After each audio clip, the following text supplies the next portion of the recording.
नमस्कार, मैं हूं रंजीत झा।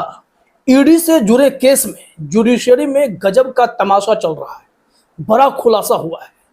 निचली अदालत को कौन कहे, हाई कोर्ट तक में इस तरीके के कारनामे सामने आ रहे हैं जो होश उड़ा देने वाले हैं।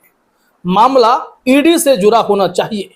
फिर देखिए जुडिशरी में बैठे जज कैसे कन्नी काटते हैं और कैसे कैसे कांड करते हैं। हमने आपको एक रिपोर्ट दिखाई थी कि कैसे निचली अदालत के जज कह रहे थे कि अरे जाने दो, ईडी के केस में कौन सी जमानत मिल जाती है। और फिर मामला हाई कोर्ट पहुंचा था और वहां पर खूब बहस देखने को मिली थी। लेकिन आज जो रिपोर्ट है वो तो एकदम डिफरेंट है। यहां हाई कोर्ट ने हद कर दी है। हाई कोर्ट ने एक जमानत पर स्थगन आदेश दे दिया और जज साहब उसके बाद केस छोड़कर निकल जाते हैं। साल भर तक उस केस में काम आगे ही नहीं बढ़ता है। ये तो शुक्र मनाइए कि सुप्रीम कोर्ट में कुछ ऐसे जज भी हैं जो ऐसे केसों को देखने के बाद हैरान होते हैं, तुरंत फैसला लेते हैं। हाँ, जरूरी है कि वो बेंच जस्टिस खन्ना या जस्टिस दीपांकर दत्ता की ना हो, नहीं तो जो ट्रायल कोर्ट से लेकर हाई कोर्ट तक में आदेश चल रहे होते हैं वैसा ही आदेश सुप्रीम कोर्ट से भी मिल जाना है। लेकिन यहां जब जस्टिस संदीप मेहता या अरविंद कुमार जैसे जस्टिस ईडी से जुड़े केस की सुनवाई कर रहे होते हैं ना, तो फिर उनका फैसला थोड़ा डिफरेंट होता है। पूरी रिपोर्ट इस वक्त हम बताने वाले हैं। अरविंद केजरीवाल हो, हेमंत सोरेन हो, मनीष सिसोदिया हो, वो भी जब ऐसी रिपोर्ट देखते होंगे तो उन्हें समझ में आता होगा कि उन्हें इतनी आसानी से जमानत मिलती क्यों नहीं है। हालांकि केजरीवाल भाग्यशाली रहे कि अभिषेक मनु सिंघवी ने अपनी पूरी ऊर्जा खपत करके उन्हें कम से कम चुनाव के वक्त कुछ समय के लिए बाहर निकाल दिया। लेकिन कपिल सिब्बल इसमें दुर्भाग्यशाली रहे। उनका भाग्य ऐसा नहीं रहा कि वो हेमंत सोरेन को चुनाव के बीच बाहर निकाल सके। इसके बावजूद झारखंड के नतीजे हेमंत सोरेन के लिए संतोषप्रद रहे हैं। उनकी पत्नी ने भी जीत का परचम लहराया है। खैर, वो तो अलग एक पॉलिटिकल मुद्दा है। लेकिन जस्टिस संदीप मेहता के पास एक ऐसा ही केस पहुंचा, ईडी से जुड़ा केस, जिसमें निचली अदालत ने जमानत दे दी थी आरोपित को। लेकिन हाई कोर्ट में ईडी के वकील पहुंचे और उन्होंने तुरंत उस केस में स्टे लगवा लिया। आप जानते हैं कि ट्रायल कोर्ट और हाई कोर्ट अक्सर ईडी के वकील की दलील सुनते हैं और उसी के हिसाब से निर्णय लेते हैं। उन्हें लगता है कि इनकी ही दलीलों में दम है, आरोपित के दलील तो भाई कमजोर हैं। अरविंद केजरीवाल ने कहा था ना कि इस वक्त कानून को मोदी जी ने ऐसे पलटा है कि पहले तो केस में एफआईआर दर्ज हुआ करता था और अदालत से दोषी सिद्ध होने पर फिर सजा मिलती थी। लेकिन यहां पर है कि शक है, आप पर शक है, उन पर शक है, उन पर शक है, तो पकड़ लीजिए, सलाखों के पीछे डाल दीजिए और जब तक अदालत से आपको क्लीन चिट नहीं मिल जाए फिर सालों साल आप जेल में रहिए, आपको कोई बाहर भी नहीं निकाल सकता है। यह स्वतंत्रता के अधिकार का भी साफ तौर पर उल्लंघन है।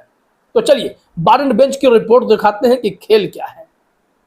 यहां हेडलाइन में लिखा गया है कि जमानत आदेश पर 1 साल से ज्यादा रोक कैसे लगाई जा सकती है।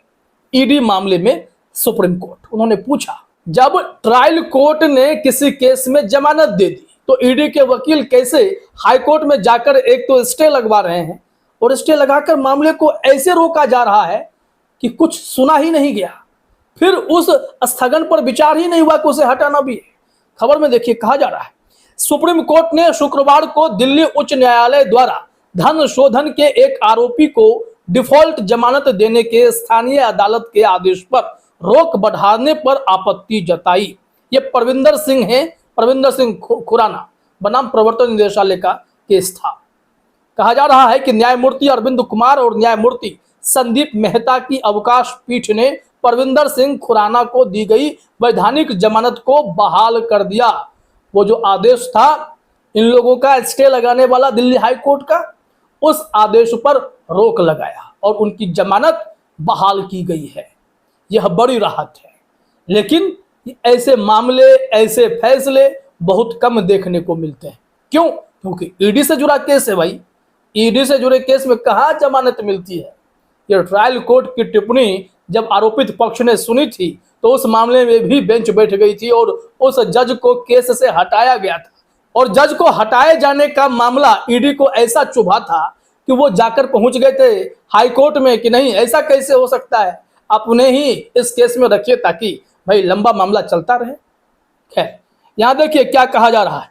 न्यायमूर्ति मेहता ने सुनवाई के दौरान टिप्पणी की, यह स्वतंत्रता के बारे में है। जमानत पर 1 साल से अधिक समय तक रोक कैसे लगाई जा सकती है, इसका जवाब कौन देगा? यह हाईकोर्ट ने ईडी के वकील से भी पूछा कि कमाल का मजाक कर रहे हैं आप लोग जुडिशरी में, यह तो सरासर गलत है। आगे कहा जा रहा है कि बेंच दिल्ली उच्च न्यायालय के आदेशों के खिलाफ अपील पर सुनवाई कर रही थी, जिसने पहले जून 2023 में जमानत पर रोक लगा दी थी और फिर मई 2024 में मामले को जुलाई में सुनवाई के लिए स्थगित कर दिया था। अब 1 साल तक के लिए स्थगित कर दिया गया। यह सोचिए कि 1 साल तक कोई व्यक्ति जमानत पाकर भी जेल में सड़ रहा है, उसे बाहर निकालने की प्रक्रिया पर ही रोक लगा दी गई। हैरानी होती है। अरविंद केजरीवाल जी, मनीष सिसोदिया जी, देखिए कि किस तरीके से ईडी के मामले में कोर्ट पेश आ रहा है। क्या कहा जा रहा है? राउज एवेन्यू कोर्ट ने पिछले साल 17 जून को खुराना को क्रिप्टो करेंसी घोटाले के सिलसिले में जमानत दे दी थी।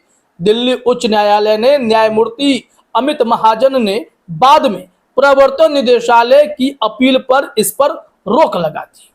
हाईकोर्ट ने रोक लगा दी राउज एवेन्यू कोर्ट के फैसले पर कि आपने जमानत दे कैसे दी। अरे भाई, ईडी के केस में जमानत थोड़े ना मिलती है।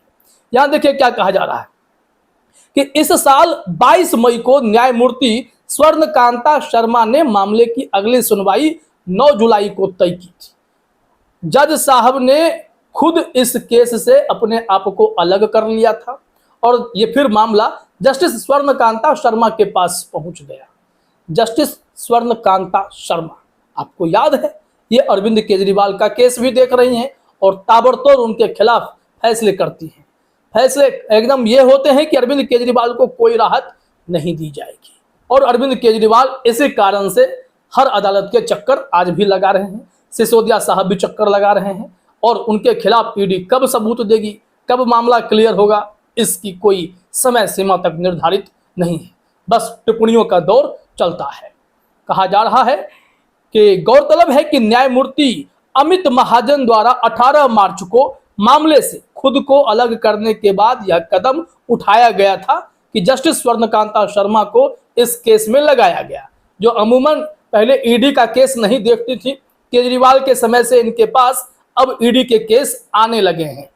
कहा जा रहा है यह अपील अधिवक्ता मधुस्मिता बोरा के माध्यम से दायर की गई थी।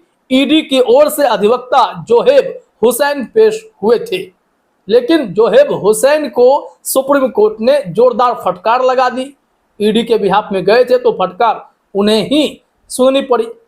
जस्टिस मेहता और जस्टिस अरविंद यह कहने लगे कि भाई यह क्या तरीका है कि किसी को जमानत मिलने के बाद भी आपने साल भर तक उस पर कुंडली मारकर बैठना मुनासिब समझा और स्थगन आदेश की अगली सुनवाई 1 साल बाद के लिए तय की।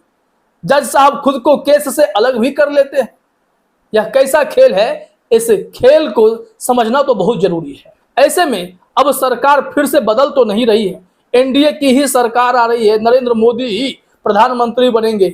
अमित शाह गृह मंत्री होकर भी ईडी को पूरी तरीके से कंट्रोल करते हैं। हालांकि ईडी वित्त मंत्रालय को रिपोर्ट करती है, इसके बावजूद भी सीधे तौर पर अमित शाह का हमेशा ट्वीट आता है कि ईडी की कार्रवाई तो जारी रहेगी। विपक्ष के नेताओं को जिस कदर परेशान किया गया, जनता ने बहुत हद तक मोदी जी को मैसेज दे दिया कि अपनी आदतें बदलिए, नहीं तो इस बार हमने आपको बहुमत से दूर रखा है, अगली बार एकदम से इतनी सीट कम हो जाएगी कि लोकतंत्र में आपकी जगह एकदम से ओपोजिशन वाली हो जाएगी, जिसके पास सांसदों की संख्या ही 40-50 रह जाएगी। तो इस दौर में मत आइए। लेकिन अब देखिए जुडिशरी में क्या हालत है, जजों पर क्या कोई पॉलिटिकल प्रेशर है? जस्टिस चंद्रचूड़ तो यह कहते हैं कि नहीं, ऐसा तो नहीं है, हमने 24 सालों के करियर में पॉलिटिकल प्रेशर को महसूस नहीं किया। लेकिन हाँ, राजनीतिक दबाव अलग तरीके का होता है हमारे न्यायाधीशों पर, लेकिन उससे कैसे निपटना है इसकी कला उन्हें विकसित करने की जरूरत है। लंदन के ऑक्सफोर्ड यूनिवर्सिटी में बड़ी बड़ी बातें सीजेआई डीवाई चंद्रचूड़ करते नजर तो आए थे, लेकिन जुडिशरी में चल रहे ऐसे खेल पर क्या करेंगे जहां पर ईडी का मामला देखते ही जजों के भी हाथ पांव फूल जाते हैं, या फिर कलकत्ता हाई कोर्ट में जस्टिस अमृता सिन्हा पर और उनके पति पर गंभीर आरोप लगते हैं।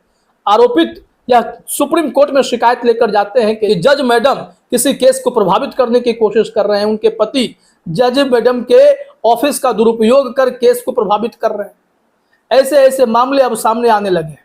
वहीं गौर यह भी करना पड़ेगा कि जुडिशरी इस वक्त भी क्या दबाव में है, या फिर बहुमत की सरकार नहीं आने की वजह से अब जो गठबंधन की सरकार है, यह जुडिशरी का बोलबाला फिर से हो सकता है, जुडिशरी का इकबाल कायम होगा, यह भी देखने वाली बात होगी। तो इंतजार कीजिए कि ईडी के मनमानेपन पर अब जो नए सरकार में फैसला आएंगे वो फैसला लोकहित में दिखाई पड़े, ना कि अदालतों के चक्कर लगाने वाले फैसले नजर आए, जहां जमानत के लिए सिर्फ और सिर्फ ट्रायल कोर्ट से सुप्रीम कोर्ट तक सिर्फ चक्कर लगेंगे, फैसले के नाम पर नील बटा सन्नाटा रहेगा।